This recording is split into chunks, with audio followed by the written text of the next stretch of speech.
Well, we'd like to open it up to everybody now, to a general discussion, debate about the things we've heard. As I mentioned, enormous amount of food for thought, possibly far too much to try and discuss in the next 25 minutes or so, but we will get through what we can.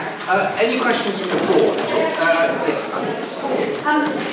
Great to hear all your speeches and putting the issue on the agenda.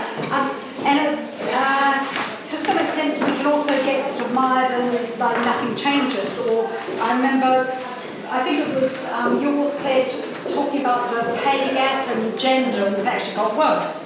But what I'd love to hear from you, just a quick top of mind thing, something that cheers you in your own field, because you were talking about not just having abstract ambition, something that's happened that you think cheers you, makes you feel happy that things are moving.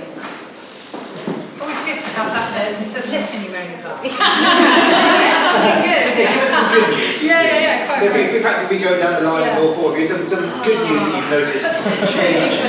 And I think the spirit of your question is really important, and certainly wouldn't want to give the impression that it is only a negative dialogue. I think it is really important to recognise that we have seen change over time, and I think we see good things all the time as well. I think the fact that this has, as I said, risen up the agenda, so that there are more of those people who are responsible for making things are starting to think about this issue as one of the most positive things from where I'm sitting, so that it's not just the obvious equality officer saying, oh, think more about equality. The fact that I think it is being recognised as a much more, it's not just me who's saying that it's one of the biggest issues facing the arts. There are people in the broadcast world and in the theatre world who have much more power and accountability than me who are also saying this, and I think that's really cheering. So whether that's thinking about charter review for the BBC and where diversity's places in that, or whether it's in terms of the Arts Council and them thinking much more carefully about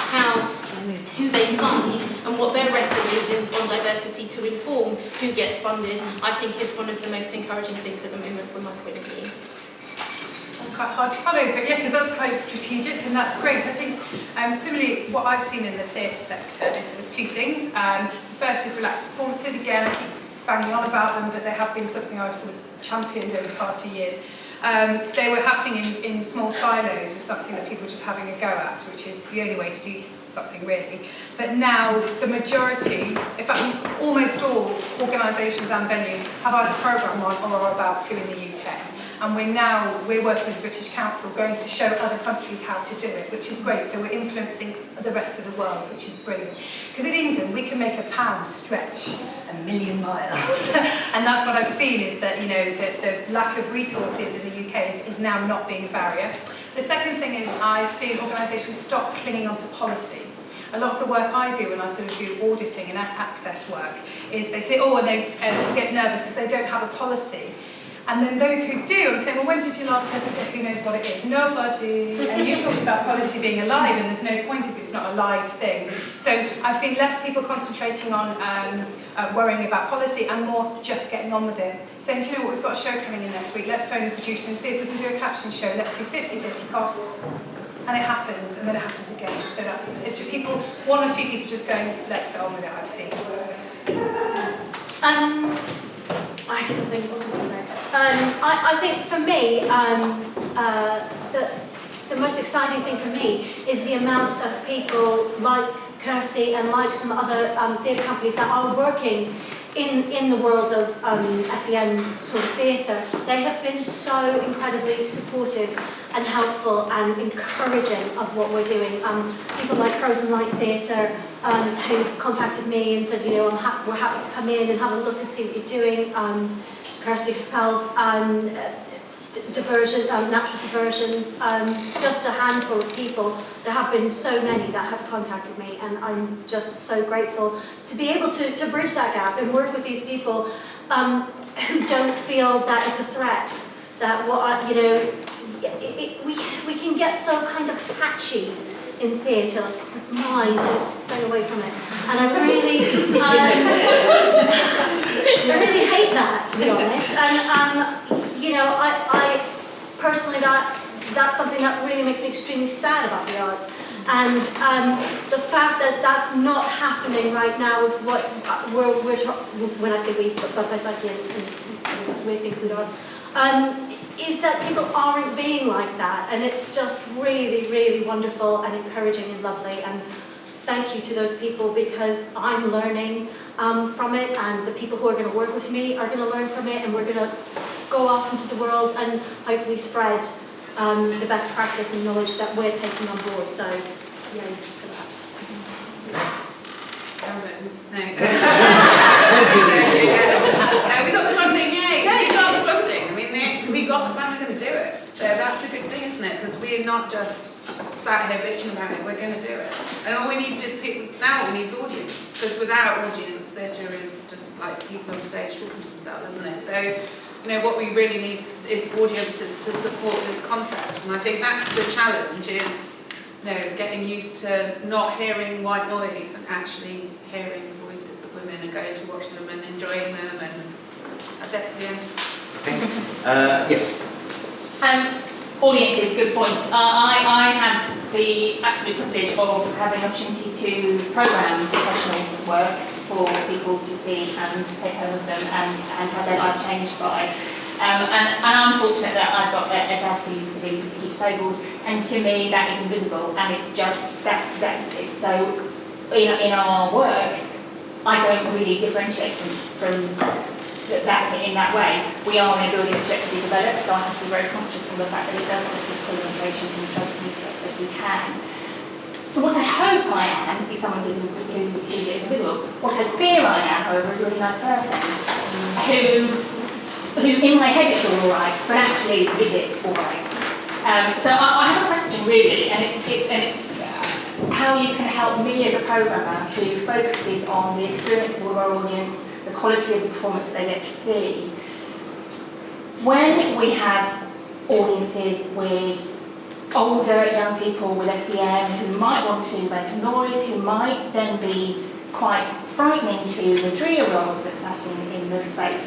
In my head, I don't quite know what I do. I don't know if I just say, that's all right, mother of the 3-year-old, get over it, this is real life, or whether I should separate performances.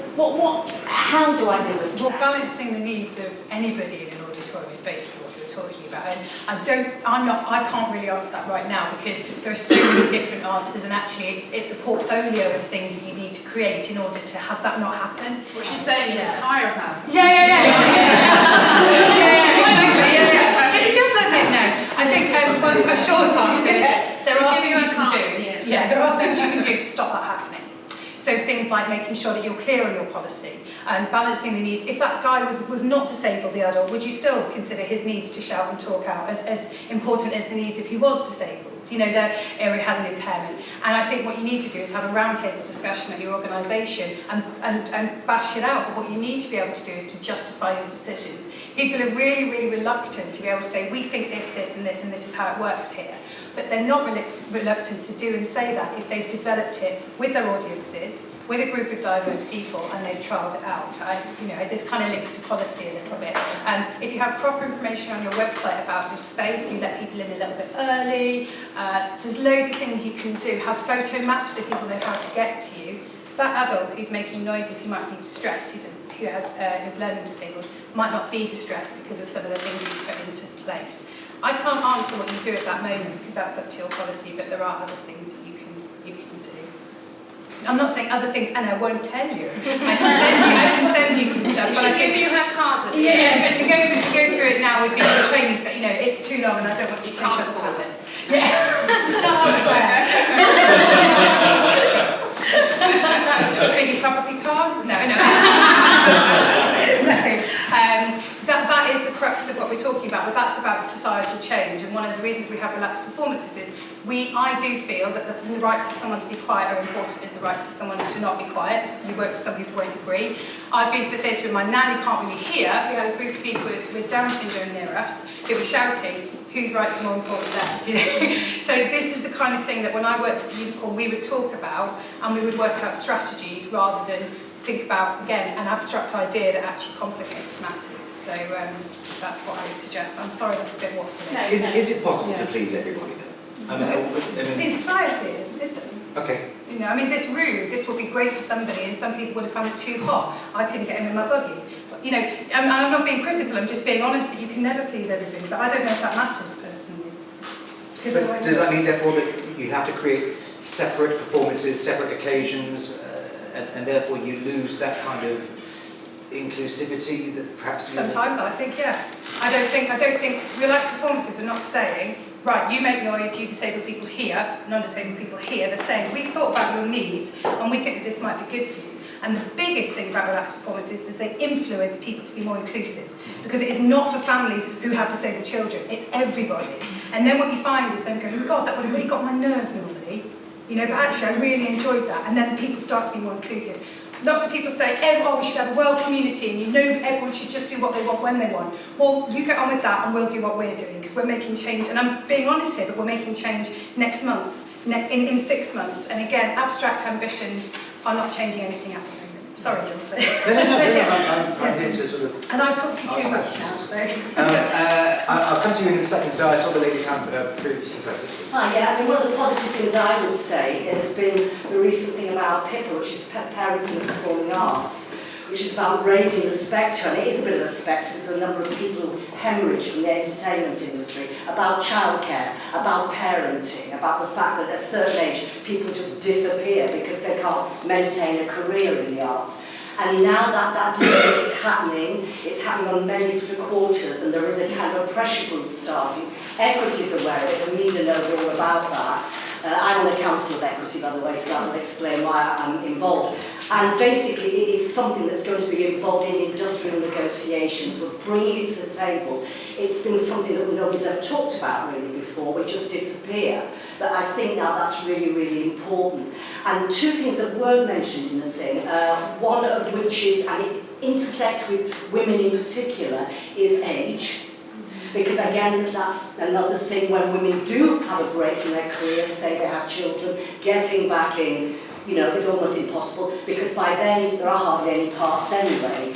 And the other one is so I've written this down so I just remember, is socioeconomic class. I think that underpins everything.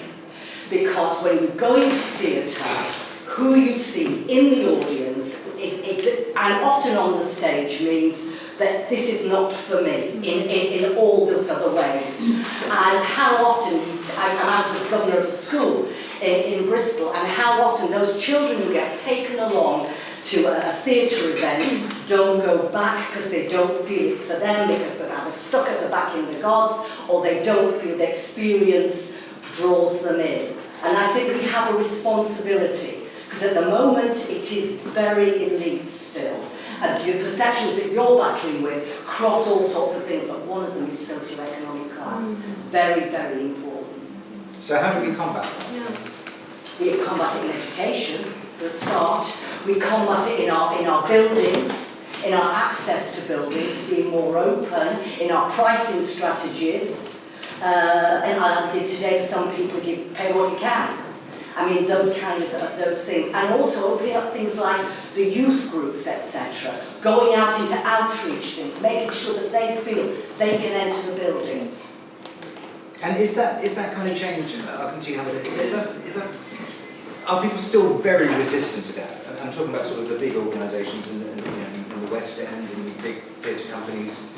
I think often around this whole area, and it's as relevant to consideration of class as it is around any area of equality and diversity, is that in principle, of course, no one's going to say, oh, I don't agree with that. Everybody obviously signs up to the idea of having fair opportunities for everyone, proper representation, but I think that just less thought is put into and less time and resource is committed to actually tackling. I mean, it's like Kirsty was saying, you know, there's a difference between the abstract and actually doing something about it. I think it's a shame that the legislators didn't include socioeconomic group within the Equality Act.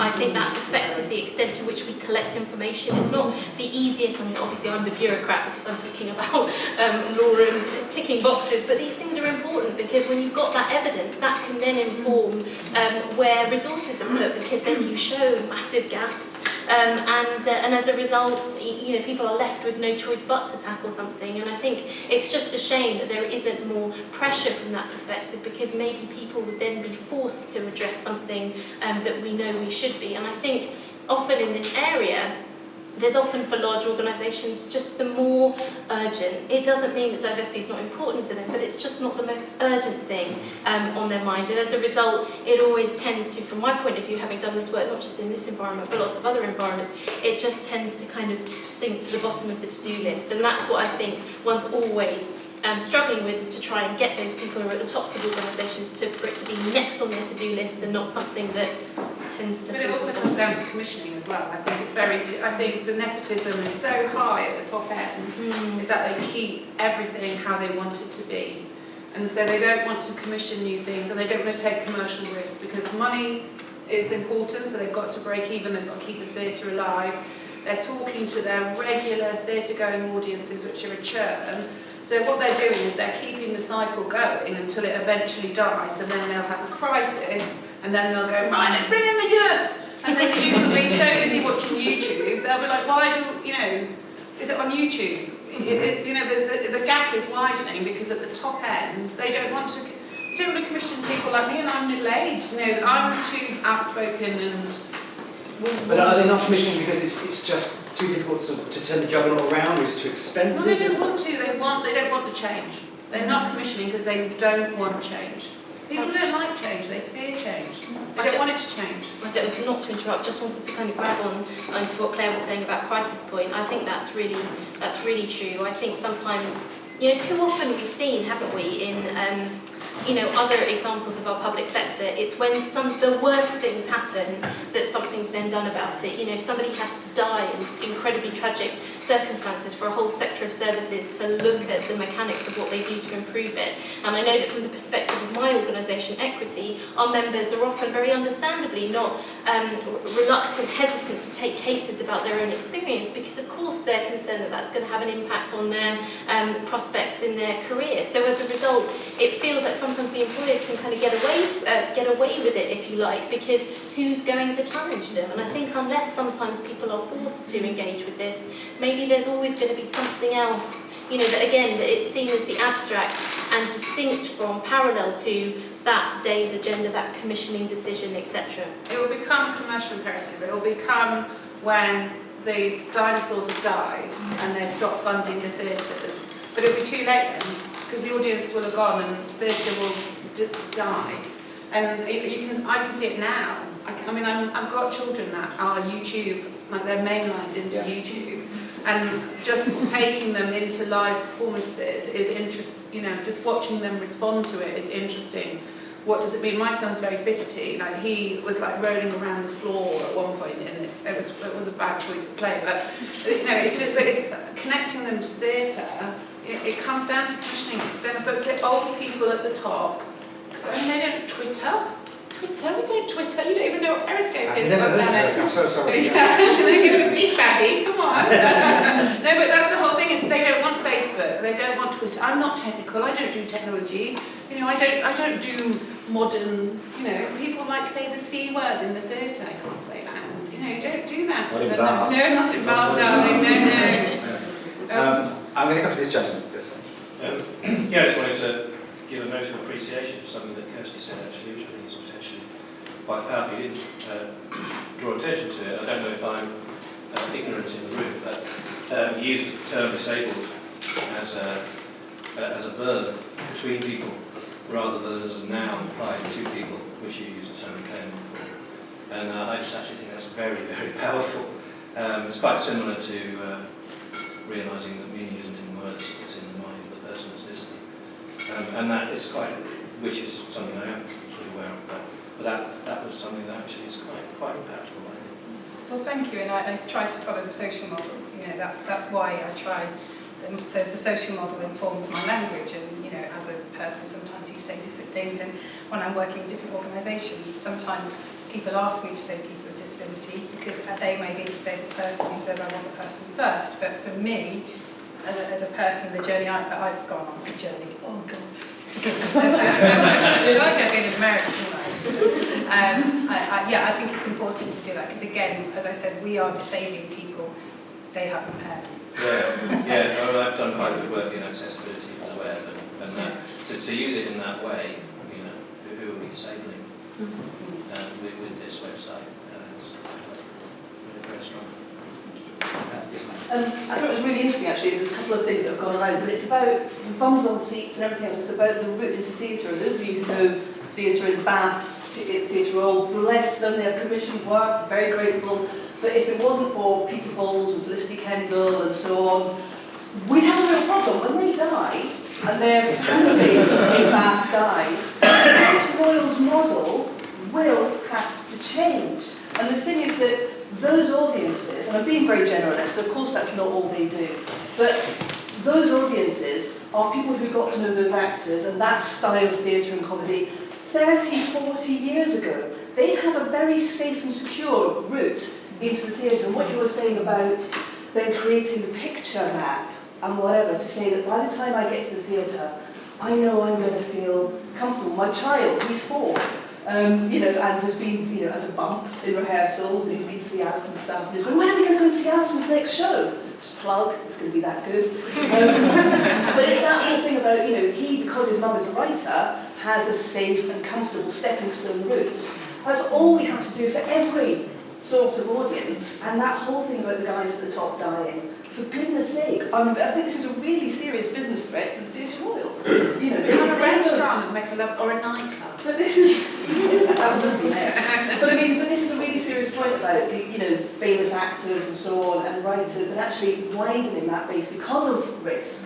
This is a business risk. We know we work in a business. We have to have other routes in. Those guys are safe. They will still keep coming. So let's build some stepping stones for other people. If we can get big commissioners to do this, like the Theatre Royal, that would be amazing. I mean, you mentioned the Theatre Royal. I mean, on this week, I think, next week is The Curious Incident of the Dog in the Night Time. Obviously, a hugely celebrated production still in the West End and on Broadway as well, which deals with a young man with learning difficulties. And that's, I mean, you can't get a seat. And is that typically Bath audiences going, oh, it's National Theatre, it's got 5-star reviews, I must get a ticket, or is it because people want to see something that is challenging? I think that I'm going to jump in here because I did actually want to see that, and I because of the nature of my lifestyle, I never know where I'm going to be, and I couldn't book a ticket, so I can't get a ticket now. And I did want to see that for lots of other reasons, and I have read the book. But I think A, it was a very popular book. B, it was on the national stage, and C, it's had a lot of hype, and it's won lots of awards, and it's just won a Tony Award in New York City this past March. So there's the idea of I should be seen at that, rather than I really want to see that. And that, I think, is where the Theatre Royal, not through any fault of its own, it's just historically, you know, very historically, that was the purpose of theatre. Theatre was something that you were seen at. Wasn't necessarily something you enjoyed. You went, and theatre has obviously changed over the last, 500 years, or has it? But I think for this particular shows like that are on at the Theatre Royal does have that place in Bath, and Theatre Royals across the nation are very much that sort of theatre. In Bath, there are a number of other theatres. One of them is obviously the Rondo, where we're performing, which is an extremely different theatre, an extremely different situation. They don't have Felicity Kendall popping in, although there is Anita Hallam. Is that her name? Anita Harris, Anita Harris, okay, yeah, somebody called, anyway. She's kind of big, yeah. Some of us are old enough to remember who she is. I don't know. I'm actually American, so I have an excuse to but a very small theatre which is producing it has lots of smaller, what they call fringe theatre, sort of touring shows. That is where the audience struggle is, and that is the grassroots of how to change theatre. If you want to see something, I'm not saying don't go to the Theatre Royal, obviously, I would never say that, because there are some wonderful things there. But if you are really interested in theatre as an art form, and theatre as a platform to talk about things, and to theatre as change, it's those small theatres that really need that support. And yes, because they will always have an audience. They will always have things that are sold out. Does it matter whether people go because they feel because they want to see something or they feel they ought to? Does that matter? Just the fact that they go and they see it? Well, I mean, live performance is something really, really spectacular, and it is a shared experience. And that's what makes theatre different to, say, going to a film. You know, you want to go see a movie star, you go pay, what, like £12 or something, and go see 007. But you don't have a shared experience with the people on stage or with the people on the screen, and you don't have a shared experience with the people who are sat next to you in the theatre. I mean, in some things maybe that might happen, but it's very, very rare. And I think the whole beauty of theatre is not just being able to see somebody famous on stage and go, oh, I've seen Ian McKellen, that's really exciting.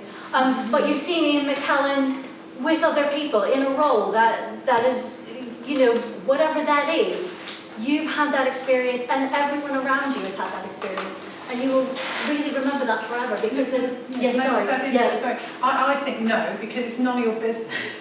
I think equal access is, here are the tickets, you buy it for when you want, for why you want. And I think sometimes there is an arrogance in the artistic community. It's like, you're not the person I want to be watching my show. It's none of your business, especially because so many people are funded, okay, by people who are getting money from the Arts Council, and then they're angry at audiences for watching them for the wrong reasons. And I think that that's quite arrogant, personally. I can understand it, but I think it's unrealistic.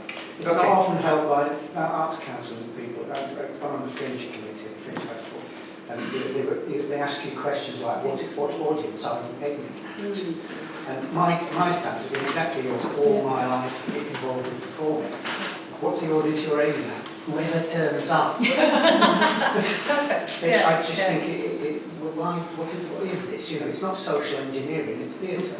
Thank you. We've only got 5 minutes left on this topic. I'm going to come to you in a second, Ian, but this gentleman here had a question. It was just a note on, we're talking about equality, we've talked about language, we've talked about the way that we discuss all these people we're trying to reach. And I think we have to be quite careful with our language when we're talking about things like venues and funders and partners.